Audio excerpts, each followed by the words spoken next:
চাকুরি প্রত্যাশী ভাই ও বোনেরা, আসসালামু আলাইকুম। বাংলাদেশের জাতীয় পর্যায়ের বেসরকারি উন্নয়ন সংস্থা টিএমএসএস সম্প্রতি নতুন করে বিশাল একটি সার্কুলার প্রকাশ করেছে। সারা বাংলাদেশ থেকে যোগ্য এবং আগ্রহী প্রার্থীরা এই সার্কুলারটিতে আবেদন করতে পারবেন। তো আজকে আমি আপনাদের মাঝে উক্ত সার্কুলারটি সম্পর্কে বিস্তারিত তথ্য প্রদান করব এবং সেই সঙ্গে দেখিয়ে দেব কিভাবে আপনারা এই সার্কুলারটিতে খুব সহজে আবেদন করতে পারবেন। আশা করি ভিডিওটি না কেটে শেষ পর্যন্ত দেখবেন। সেই সঙ্গে আপনি যদি আমার এই চ্যানেলটিতে নতুন হয়ে থাকেন এবং এই ধরনের সার্কুলারগুলো নিয়মিত পেতে চান, অবশ্যই আমার এই চ্যানেলটি সাবস্ক্রাইব করে দিবেন এবং পাশে থাকা বেল আইকনটি চেপে অল বাটনে প্রেস করে দিবেন। তো চলুন কথা না বাড়িয়ে পুরো সার্কুলারটি দেখে নেওয়া যাক। তো দেখতেই পাচ্ছেন যে টিএমএসএস তারা সম্প্রতি এই জরুরি নিয়োগ বিজ্ঞপ্তি বা সার্কুলারটি প্রকাশ করেছে। প্রথমে তারা যে তথ্যটি এখানে উল্লেখ করেছে, টিএমএসএস জাতীয় পর্যায়ের একটি বেসরকারি উন্নয়ন সংস্থা। অত্র সংস্থার নিম্ন বর্ণিত পদের জন্য জনবল নিয়োগের উদ্দেশ্যে পেশাগত দক্ষতা ও অভিজ্ঞতা সম্পন্ন আগ্রহী প্রার্থীদের নিকট হতে আবেদন আহ্বান করা যাচ্ছে। তো তারা ৩টি পদে এই সার্কুলারটি প্রকাশ করেছে এবং এই ৩টি পদে তারা মোট ৩৫ জনকে নিয়োগ প্রদান করবে এবং এই ৩টি পদেই ড্রাইভার সংশ্লিষ্ট কাজে যারা পারদর্শী বা যারা কাজ করতে আগ্রহী তারাই কিন্তু এই সার্কুলারটিতে আবেদন করতে পারবেন। প্রথমে যে পদটি রয়েছে সেই পদটির নাম হচ্ছে অটো গিয়ারযুক্ত হালকা গাড়ি বা ম্যানুয়াল গিয়ারযুক্ত হালকা গাড়ির ড্রাইভার। পদ সংখ্যা ২০টি। এই পদটিতে যদি আপনি নিয়োগপ্রাপ্ত হয়ে যান তাহলে আপনার কর্মস্থল যেটি হবে প্রধান কার্যালয় ঢাকাতে, এছাড়া ফাউন্ডেশন অফিস বগুড়া এবং এইচএম অপারেশন ডোমেইন সমূহে আপনাকে তারা কিন্তু পোস্টিং করে দিবে।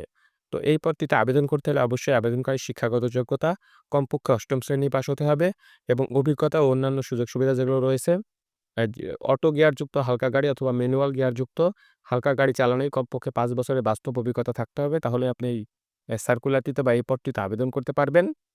এছাড়া বৈধ এবং পেশাদার ড্রাইভিং লাইসেন্সধারী কিন্তু হতে হবে প্রার্থীকে অবশ্যই। বেতন ভাতা যেটি রয়েছে সর্বসাকুল্যে ১২,০০০ টাকা তারা প্রদান করবে। এছাড়াও সংস্থার বিধি অনুসারে উৎসব ভাতা এবং জীবন বীমা সহ অন্যান্য সুযোগ সুবিধা প্রদান করা হবে। এই পদটিতে আবেদন করতে হলে আবেদনকারীর বয়স সর্বোচ্চ ১৮ থেকে ৪০ বছরের মধ্যে হতে পারবে। অর্থাৎ ১৮ থেকে ৪০ বছরের মধ্যে যাদের বয়স তারা এই সার্কুলারটিতে আবেদন করতে পারবেন। এরপরে ২ নাম্বার যে পদটি রয়েছে সেই পদটির নাম হচ্ছে বাস গাড়ি অথবা ট্রাক গাড়ির ড্রাইভার। এই পদটিতে তারা মোট ১০ জনকে নিয়োগ প্রদান করবে। এই পদটিতে নিয়োগপ্রাপ্ত হলে আপনার কর্মস্থল হবে ফাউন্ডেশন অফিস বগুড়াতে। এছাড়া ৩ নাম্বার যে পদটি রয়েছে সেই পদটির নাম হচ্ছে বাস ও ট্রাক হেল্পার। পদ সংখ্যা ৫টি। এই পদটিতেও নিয়োগপ্রাপ্ত হলে আপনার কর্মস্থল ফাউন্ডেশন অফিস বগুড়াতে হবে, অর্থাৎ বগুড়াতে আপনাকে তারা পোস্টিং করে দিবে। তো এই ২টি পদেও আবেদন করতে হলে আবেদনকারীর শিক্ষাগত যোগ্যতা ন্যূনতম ৮ম শ্রেণী পাস হতে হবে। বেতন ভাতা সর্বসাকুল্যে ৮,০০০ টাকা তারা প্রদান করবে। এছাড়া সংস্থার বিধি অনুসারে উৎসব ভাতা এবং জীবন বীমা সহ অন্যান্য সুযোগ সুবিধা কিন্তু আপনাকে তারা প্রদান করবে। বয়স যেটি রয়েছে ১৮ থেকে ৩৫ বছরের মধ্যে হতে হবে। তো এখানে বিশেষ দ্রব্যেষ্টের কথা বলা হয়েছে, বাস অথবা ট্রাক গাড়ির ড্রাইভার পদের জন্য মাধ্যম থেকে উচ্চ পেশাদার ড্রাইভিং লাইসেন্স কিন্তু থাকতে হবে। অর্থাৎ মধ্যম বা হেভি যদি আপনার ড্রাইভিং লাইসেন্স থেকে থাকে তাহলে কিন্তু আপনি এই সার্কুলারটিতে আবেদন করতে পারবেন। তো আবেদনের শর্তাবলী যেগুলো তারা এখানে উল্লেখ করেছে, আগ্রহী প্রার্থীগণকে সদ্য তোলা ৩ কপি রঙিন পাসপোর্ট সাইজের সত্যায়িত ছবি, মোবাইল নম্বর, পূর্ণাঙ্গ জীবন বৃত্তান্ত, ৮ম শ্রেণী পাশের প্রত্যয়নপত্রের ফটোকপি ও অভিজ্ঞতা সনদপত্র এবং জাতীয় পরিচয়পত্র এবং ড্রাইভিং লাইসেন্স এর সত্যায়িত অনুলিপি আবেদন আ আবেদন পরিচালক এইচ.এম. অ্যান্ড অ্যাডমিন বরাবর করতে হবে এবং আবেদনপত্র আগামী ২৭/২/২০২৫ তারিখ অফিস চলাকালীন সময়ের মধ্যে TMSS foundation office, Rangpur road, Thengamara, Bogura ৫৮০০ ঠিকানায় কিন্তু পৌঁছাতে হবে। আপনারা চাইলে ডাকেও এই আবেদনপত্রটি প্রেরণ করতে পারেন। এছাড়া আপনারা কুরিয়াতে চাইলেও এই আবেদনপত্রটি প্রেরণ করতে পারেন। নিয়োগ পরীক্ষায় তারিখ, সময়, স্থান পরবর্তীতে মোবাইলে এসএমএস অথবা মোবাইলে ফোন কলের মাধ্যমে কিন্তু তারা আপনাকে জানিয়ে দিবে। এছাড়া খামের উপর অবশ্যই পদের নাম এবং কর্মস্থল স্পষ্টভাবে উল্লেখ করতে হবে। অর্থাৎ আপনি কোন পদটিতে আবেদন করছেন এবং আপনি কোন স্থানে কাজটি করতে চান অবশ্যই কিন্তু খামের উপরে সেটি স্পষ্টভাবে উল্লেখ করে দিবেন। নির্বাচিত প্রার্থীদেরকে যোগদানের সময় সংস্থা কর্তৃক নির্ধারিত পরিমাণ জামানত আপনাকে তাদের কাছে প্রদান করতে হবে এবং অবশ্যই পরবর্তীতে এই জামানতটি কিন্তু লাভ্যাংশ সহ আপনাকে তারা ফেরত দিয়ে দিবে। নিয়োগ পরীক্ষায় অংশগ্রহণের সময় ৮ম শ্রেণী পাশের প্রত্যয়নপত্র অথবা সনদপত্র এবং অভিজ্ঞতার মূল সনদপত্র সহ ড্রাইভিং লাইসেন্সের সঙ্গে আনতে হবে অবশ্যই। অর্থাৎ যাদের ড্রাইভিং লাইসেন্স নেই সঙ্গে তারা কিন্তু এই সার্কুলারটিতে আবেদন করতে পারছেন না। অবশ্যই কিন্তু আপনাকে যখন তারা এই নিয়োগ পরীক্ষার জন্য ডাকবে তখন কিন্তু আপনাকে ড্রাইভিং লাইসেন্সটিও সঙ্গে করে নিয়ে যেতে হবে।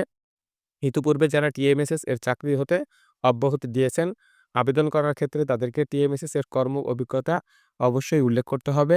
তবে টিএমএসএস কর্তৃক চাকরিচ্যুত কর্মী আবেদন কিন্তু করতে পারবেন না।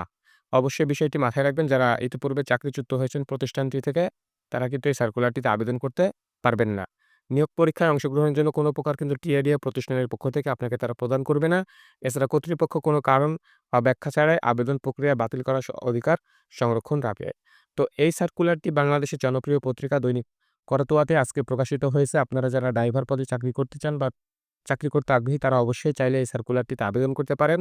আরেকটি বিষয়, বেতনটি এখানে যেটি উল্লেখ করেছে, এই বেতনটি দেখে আপনারা ভাববেন না যে অনেক কম একটি বেতন। আপনারা জানেন যে টিএমএসএস কিন্তু বাংলাদেশের একটি সুনামধন্য বেসরকারি উন্নয়ন সংস্থা। সুতরাং এখানে বেতনের পাশাপাশি আরও অনেক সুযোগ সুবিধা রয়েছে এবং আপনার যত সময় যাবে বা যত আপনার অভিজ্ঞতা বাড়তে থাকবে, বেতনটিও কিন্তু আপনার তত বাড়তে থাকবে। সুতরাং আপনারা যারা যোগ্য এবং আগ্রহী প্রার্থী রয়েছেন, অবশ্যই এই সার্কুলারটিতে আবেদন করবেন।